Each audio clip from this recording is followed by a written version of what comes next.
I'm Gail. And I'm Rahel Kumar. And for our BMS227 project, we've decided to make a video revision resource on hedgehog signalling. So the following video that you're about to see will hopefully help you in understanding the complex signalling pathway.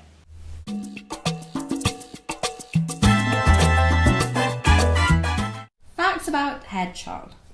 The hedgehog signalling pathway is one of the major signal transduction pathways. It's a morphogen. A morphogen is a secreted signal that acts in a concentration gradient, diffusing to other cells, causing a responsive change in their fate. It's also present in many metazoans, but not C. elegans, and there are 3 homologs of hedgehog in vertebrates: sonic hedgehog, Indian hedgehog, and desert hedgehog. Hedgehog was first seen in mutated Drosophila that had a mutation where the defects were in segmentation. Hedgehog is a segment polarity gene, so loss of the function results in a segment polarity phenotype, which means there is a loss of the naked denticle, meaning the Drosophila embryos were covered in spines.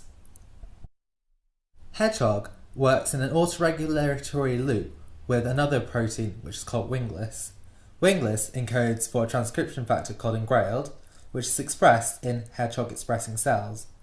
Grail causes expression of hedgehog, which then acts in a juxtacrine signalling pathway to cause expression of wingless in neighbouring cells.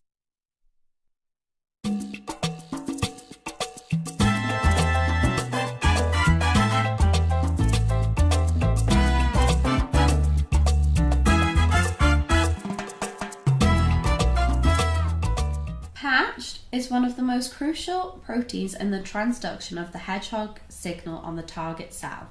It's a 12 transmembrane domain receptor. It continuously inhibits smooth end in the absence of hedgehog. This is not present in a stoichiometric complex, as a single patched inhibits many smooth end.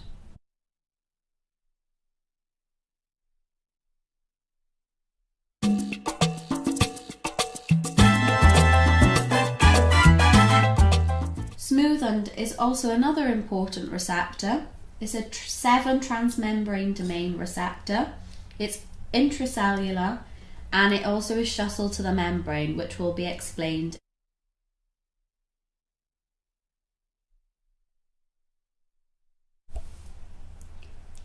When hedgehog is present, hedgehog binds to the patch becomes internalized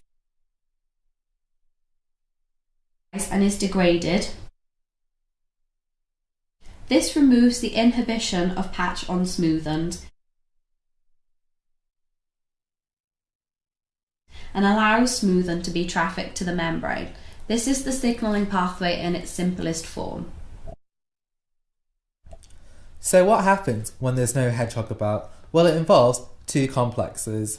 Complex 1, which will be represented as a circle in forthcoming diagrams, is composed of 3 items: costal 2, which acts as a scaffold protein, fused, and then the transcription factor CI.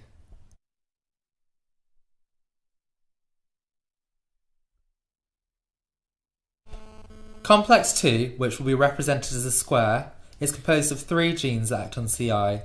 It's formed of casein kinase 1, protein kinase A, and glycogen synthase kinase 3. Complex 1 is bound smooth in the absence of hedgehog. This allows complex 2, with the help of SLIM, to act upon CI to form a repressor form of it. This repressor prevents expression of hedgehog target genes. So how is this repressor form of CI made? Phosphorylation after the zinc finger domain on the CI happens by complex 2. Phosphorylation then occurs.